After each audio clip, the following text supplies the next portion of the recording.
السلام عليكم ورحمة الله وبركاته. اخواتي واحبائي، ربنا ما يحرمني منكم، وشكر الله سعيكم جميعا في اللي عزاني في وفاة عمتي.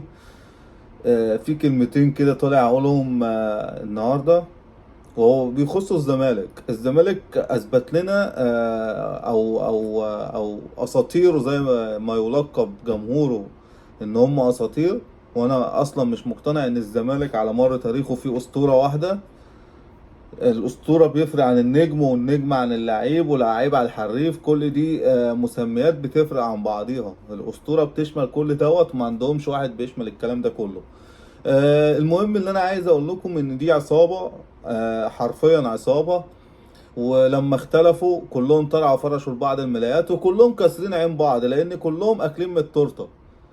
كلهم واكلين مال نادي الزمالك، وجمهوره عارف كده. وجمهوره جاي دلوقتي يقول لك اصلك مرتضى قاتل، اصلك مرتضى حرامي، اصلك مرتضى نصاب. دلوقتي فوقته؟ انتوا ما فوقتوش. انتوا بس عشان خسرتوا البطولات.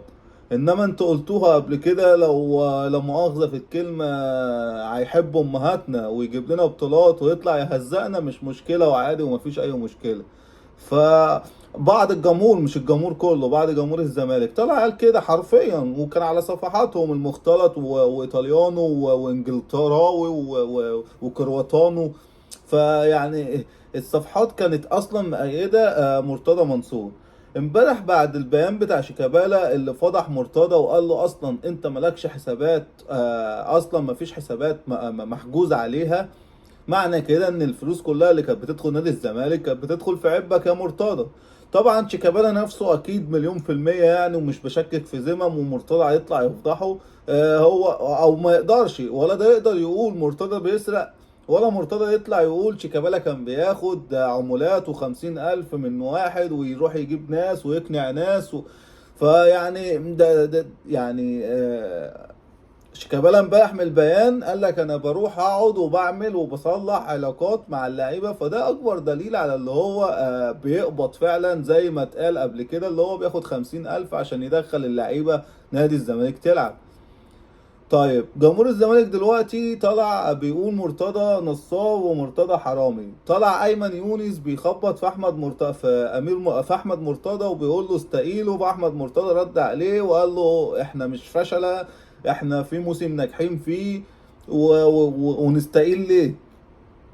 وطلع برضه قابل فولي بعد ما قناة الزمالك كانت مخلية شيكابالا أسطورة. طلعوا هاجموا امبارح شيكابالا، قال لك أنت كنت بتلعب، كنت عايز تلعب في الإسماعيلي ورحت 6 7 أندية ما قعدتش فيهم 3 أيام على بعض، والزمالك اللي شالك والمستشار اللي احتواك.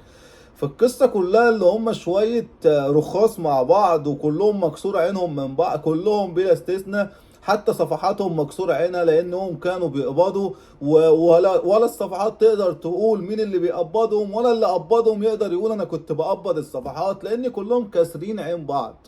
ولا شيكابالا يقدر يطلع يقول لك مرتضى منصور حرامي، ولا مرتضى منصور يطلع يقول لك انا كنت بدي شيكابالا نسبة ولا. انسى، اصلك هو كان بيقسم مع عياله فمش هيقدر يطلع يقول. وشيكابالا كان بيشوف الكلام ده وبيسكت لانه كان بيستنفع.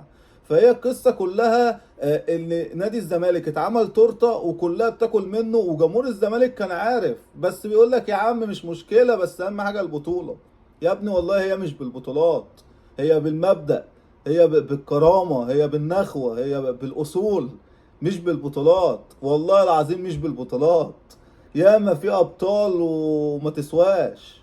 بس هنقوله ايه، انت يعني محروم. فبالنسبة لك لو بطولة حتى لو لوسيل فهي بطولة. فبالنسبة لك ان مش مشكلة بقى، انا كده ايه حققت احلامي ومش عايز حاجة من الدنيا تاني.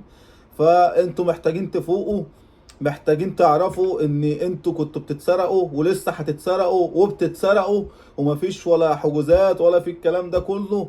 ورتحكوا لبعض على القناة وعلى صفحة مرتضى وعلى صفحة شيكابالا وأيمن يونس. يعني مكيفنا كأهلوية ومخلينا يعني مستنقنيصين. يقول لك أنا مستقنيص ليه بقى؟ ليه مستقنيص؟ لأن انتوا كنتوا بتدعوا الفضيلة والشرف. فطلعتوا فضحتوا بعض بينكم بعضيكوا، منكم في بعضيكوا، يعني مفيش اي حد اتدخل ما بينكم عشان ما تقولوش فلان بيهد الزمالك والوزير الفلان ضدنا. لا، انتوا اللي طلعتوا وفرشتوا لبعض الملايات، انتوا اللي فضحتوا بعضيكوا. فما يعني لا تلومن الا انفسكم. جمهور الزمالك طبعا واحد يقول لي ده فاق، لا هو ما فاقش.